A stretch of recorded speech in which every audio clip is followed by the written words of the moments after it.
신명기 10장 1절로 11절까지의 말씀 우리 다 같이 한 목소리로 합독하겠습니다.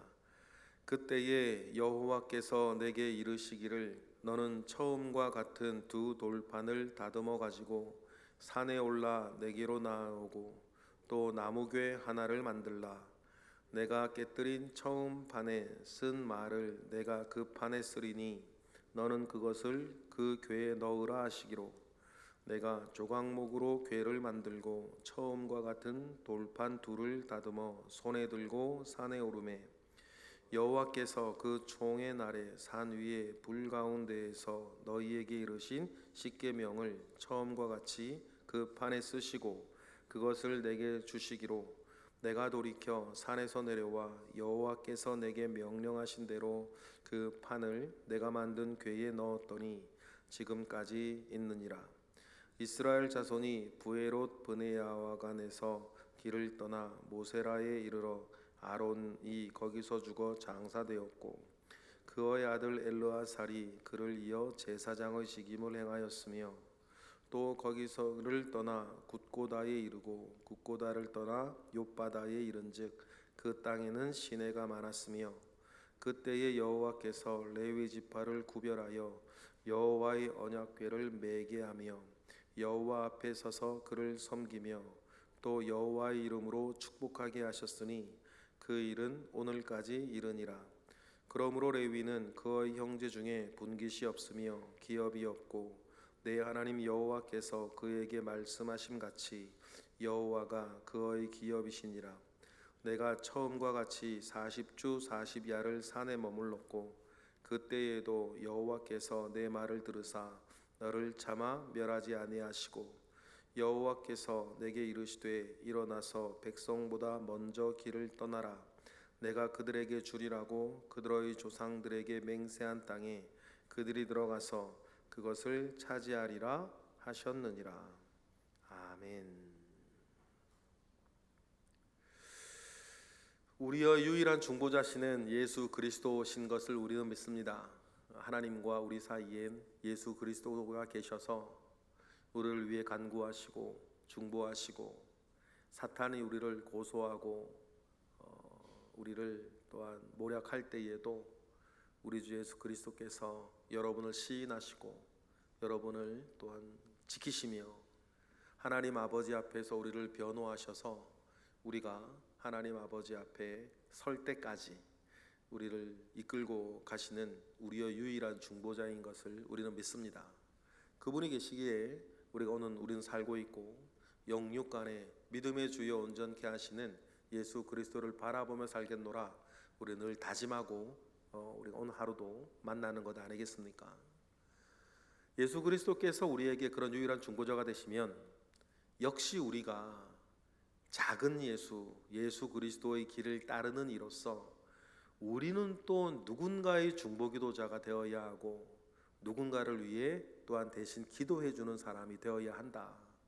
여러분 디모데전서에서 사도 바울이 디모데에게 영적 생활의 첫째 원칙을 말할 때 내가 첫째로 권하노니 간구와 기도와 도고와 감사를 하라 라고 하면서 기도의 네 가지 형태를 말할 때 그때 분명히 우리에게 당부한 게 도고, 오늘 우리의 표현으로는 중보기도 할 것에 대해서 이야기하시면서 예수 그리스도께서 우리의 중보자이시듯 우리도 누군가의 중보자가 되어서 교회를 위해서건 가정을 위해서건 사람을 위해서건 하나님 아버지 앞에 대신 나아가 도구하는 중보기도자가 될 것에 대해서 우리에게 가르치시기도 하셨습니다. 그러니 여러분, 먼저는 여러분이 누군가의 중보자가 되어서 여러분의 가슴 속에 여러분들이 기도를 해주고 그가 하나님 아버지 앞에 나아갈 힘이 없으니 내가 대신 나아가 하나님 아버지 앞에 나아가 기도해 주는 도구, 그리고 또 그도 기도하지만 나도 기도하는 것으로 또한 하나님 아버지 앞에 은혜를 나누는 그런 여러분 중보 기도자들이 또한 여러분은 되어야겠습니다. 역시 또 두 번째는 뭐냐면 여러분들 주변에 여러분을 중보하고 있는 또 다른 기도자들이 있어야 한다. 기도의 동역자들이 있어야 한다. 요즘 여러분 세태가 참 영적으로는 안 좋아지는 모습 중에 하나가 뭐냐면 다른 사람에게 폐가 될까봐 생각을 한, 다른 사람들에게 폐가 될까봐 이게 그런 것들을 이야기하고 하는 것들을 점점점 이제 못하게 되어지는, 폐가 될까봐 되기도 하고 부끄럽기도 하고 상관이 없다 여기기도 하고, 여러 가지 마음 가운데에 자기가 하고 있는 기도와 기도의 내용들을 다른 사람에게 잘 나누려고 하지 아니하는, 부끄러워하거나 싫어하거나, 여러분 그것은 영적으로 매우 잘못된 길을 가고 있는 것이다. 여러분 주변에 여러분들이 믿을 만한 중보 기도자들이, 기도의 동역자들이 여러분들에게는 있어야 된다. 그래서 함께 기도하고 함께 걱정하고 함께 하나님 아버지 앞에 나아가고 함께 기뻐하고 감사할 수 있는 사람이, 이런 사람은 많으면 많을수록 좋다는 것을 여러분 꼭 기억하시기를 주님의 이름으로 축복합니다. 오늘 우리가 읽은 말씀도 모세가 있습니다. 모세가 예수 그리스도와 같은 예수 그리스도의 모형 아니겠습니까? 이스라엘은 수준이 있습니다. 늘 거역하고 늘 반항하고 늘 원망하고 불신하고, 목이 곧은 백성이라 너희는 늘 나를 거역하였다라고 이야기하였던 이스라엘이 기어코 요담 동편 모압 평지에 쓴 것은 하나님의 신실하심이 있는 것이고, 또 그 사이에 또 뭐가 있습니까? 하나님이 신실하실 수 있도록 이스라엘 앞에서 중보하는 누구가 있었다? 모세가 있었다는 사실들을 우리는 기억해야 됩니다. 그러니 여러분, 우리가 그리스도인은 내 눈에 보이는 여러 일들로 시시비비를 논하고 이게 옳다 저게 옳다 이게 맞다 저게 맞다 말하기 전에, 여러분 먼저 그들을 위해 기도하고 하나님의 중보자가 되어지는, 하나님 아버지 앞에 중보자가 되어지는 은혜가 먼저 있어야 될 줄로 믿습니다.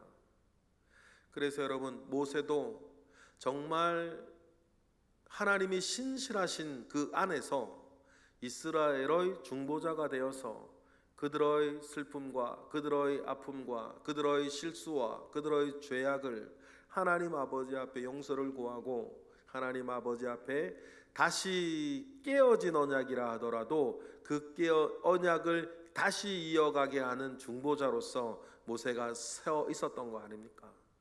그래서 예수 그리스도의 모형으로서 어떻게 무엇을 중보하는지를 눈으로 보여주는 사람이 여러분 모세였고, 오늘 본문에는 깨어진 시내산 언약을 다시 갱신할 때에 하나님은 이스라엘을 책망도 하시고 또 질책도 하셨지만, 하나님께서 이스라엘의 연약함을 아시고 또 한 번 이스라엘 연약함을 가리워 주신 일을 하나 한 게 있는데, 그게 뭐냐면 이른바 언약궤라는 거예요. 이게 무슨 말인지 보겠습니다. 10장 1절, 깨어진 언약을 다시 회복하기 위해서 하나님께서 말씀하신 것이 있죠. 1절입니다. 시작. 그때에 여호와께서 내게 이르시기를 너는 처음과 같은 두 돌판을 다듬어 가지고 산에 올라 내게로 나오고 또 나무 궤 하나를 만들라라고 얘기를 하세요. 여러분, 모세의 중보로 하나님은 뜻을 돌이키셨어요. 그런데 여러분 잘 보세요. 하나님의 마음을, 여러분 우리가 글자 안에 있는 하나님의 마음을 우리가 묵상하고 엿보는 게 너무 중요해요. 모세의 중보로 하나님은 뜻을 돌이키셨는데, 여러분 이해하시겠어요? 하나님은 뜻을 돌이키고 싶으신 거예요.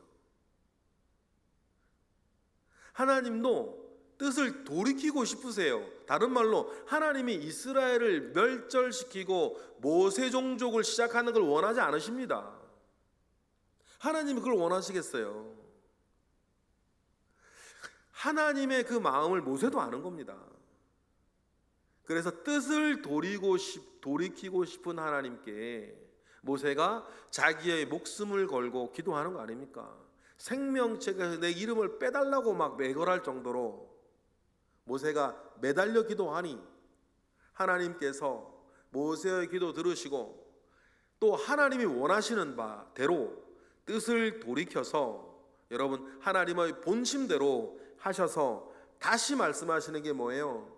맨 처음엔 하나님이 주신 돌이었는데 이번에는 깨어진 너희들이 책임을 지라라는 의미에서 직접 돌을 다듬어서 가지고 와라. 그리고 또 뭘 하나 가지고 오라면 나무괴 하나를 가지고 오래요. 그리고는 언약이 갱신되어지면 2절처럼 하라 그럽니다. 2절 읽어보겠습니다. 시작. 내가 깨뜨린 처음 판에 쓴 말을 내가 그 판에 쓰리니 너는 그것을 그 궤에 넣으라 하시기로.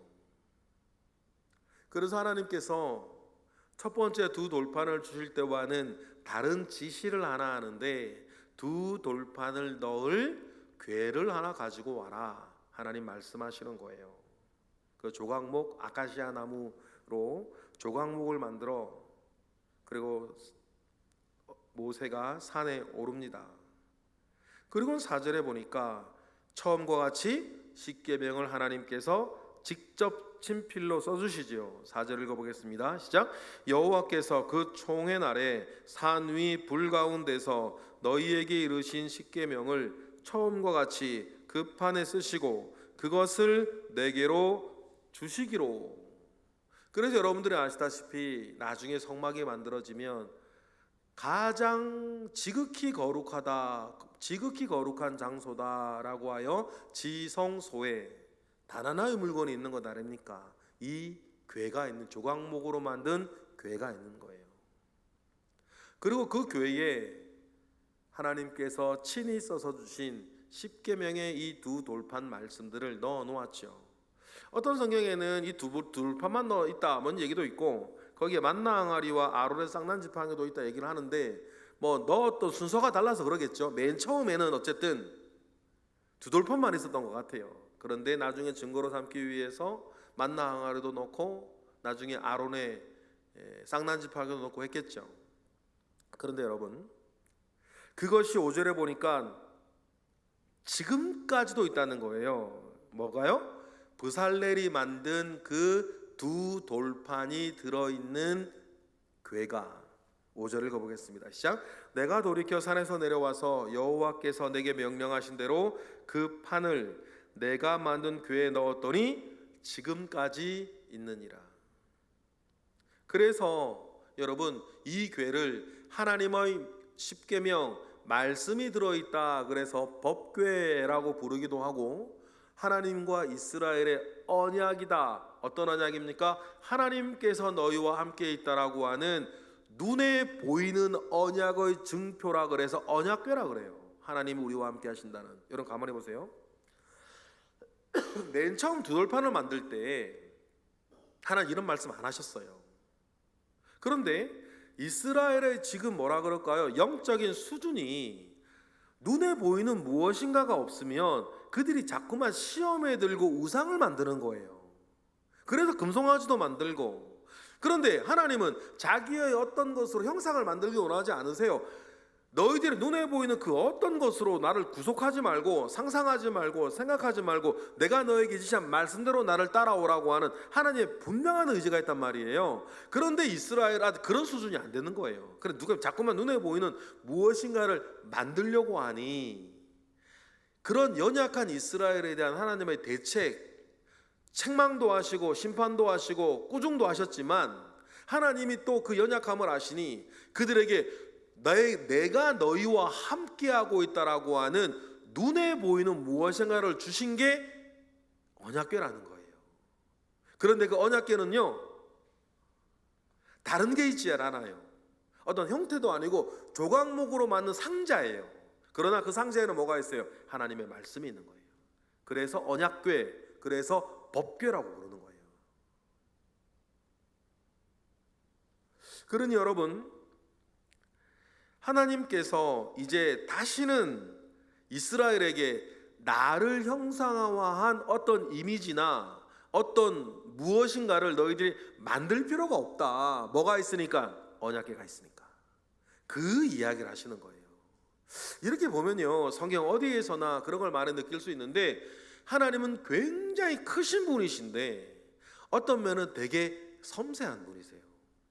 그리고 우리를 보시고 우리가 무엇이 약한지, 무엇이 부족한지 주님은 세밀하게 그것을 살펴보시고 우리에게 그 대책도 다 챙겨 세워주시는 것이 하나님의 은혜다.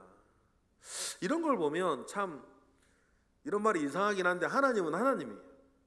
그렇게 크신 분이 이렇게 세밀한 것까지 챙기셔서 이스라엘이 다시는 동일한 죄를 짓지 아니하도록 하나님께서는 다 이렇게 준비를 해 주시는 것입니다. 그 하나님의 참 뜻도 절묘하지 않습니까? 소도 아니고 뭐도 아니고 형상도 아니고 그 조각목 상자 안에, 아무 의미 없는 상자 안에 뭐만 들어있어요? 하나님 말씀이 들어있는 거예요. 그래서 법궤, 하나님이 말씀의 법으로 우리와 함께 하시는 언약궤라 그래. 또 언약궤라고 부르는, 또 궤라고 부르기도 해요. 성경의 다른 곳에 보면. 그러니 여러분, 궤라고 부를 때는 무슨 의미이고 언약궤라 부를 땐 무슨 의미이고 법궤라 부르면 무슨 의미인지, 동일한 물건을 다른 호칭으로 부를 때 무엇을 강조하고 싶어 하는 것인지를 여러분 아실 필요가 있는 거죠. 이제 분명히 아셨을 거예요. 언약궤라고 했을 때 무슨 말이고 법궤라고 했을 땐 무슨 말이고, 그냥 궤라고 했을 땐, 그냥 궤라고 부를 땐 아무 형상도 아니란 뜻이에요. 그러니 하나님께서 이스라엘이 시내산에서 금송아지 사건으로 처참한 실패를 하고 말았을 때에 그에 대한 대책도 하나님의 뜻과 말씀을 어기지 아니하는 범위에서 이스라엘을 배려해 주시는 은혜들을 우리는 보고 있는 것입니다. 여러분, 이것이 우리에게 은혜가 되는 이유가 뭘까요? 하나님은 똑같은 모습으로 어제나 오늘이나 내일이나 변치 아니하시고 변하지 아니하시고 회전하는 그림자도 없으시는 성실하신 하나님께서 똑같은 마음을 가지고 여러분을 지금 대하고 계시다는 사실을 여러분 꼭 믿으시기를 바랍니다. 그래서 여러분 6절 이하에는 그 일들, 모세가 죽었던 그 호르산 인근의 지명들이 4개가 나오면서 이 언약궤를 누가 이제 메고 섬기게 되었습니까? 8절이에요. 시작. 그때의 여호와께서 레위 지파를 구별하여 여호와의 언약궤를 메게 하며 여호와 앞에 서서 그를 섬기며 또 여호와의 이름으로 축복하게 하셨으니 그 일이 오늘까지 이르렀다라고 이야기를 합니다. 시내산 그 반역 사건에서 반역하지 아니하고 우상 숭배하지 아니하고 하나님 편에 섰던 레위 지파를 주님 기억하셔서 그들이 하나님의 일을 돌보도록 축복하셨고, 또 그 일로 인해서 레위 사람들은 땅을 기업으로 얻지 못하였으나 하나님께서 친히 그들의 기업이 되어 주셨다라고 이야기를 하십니다. 그래서 여러분, 깨어진 언약은 다시 복원이 되고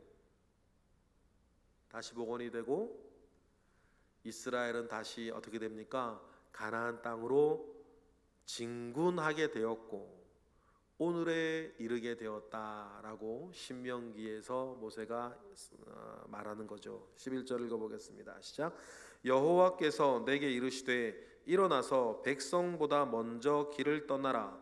내가 그들에게 주리라고 그들의 조상들에게 맹세하신 땅에 그들이 들어가서 그것을 차지하리라 하셨느니라. 그렇습니다. 그래서 길을 다시 떠나게 된 것이다. 여러분, 징계도 하시고 또 연약함도 하시고, 그런데 하나님께서는 그 이후엔 조치와 또 레위에겐 보상도 하시는 하나님, 이러한 모습을 보면서 광야에서 이스라엘을 하나님께서 다루어 가시고 이끌어 가시는 모습을 우리는 기억을 합니다. 이러한 삶의 원칙이 우리 가운데 있어야 됩니다. 이런 말 흔히 하죠. 사랑 없는 훈련 계속 시키면 사람이 죽어요. 근데 반대로 또 뭡니까? 훈련 없는 사랑은 사람을 썩게 만든단 말이에요.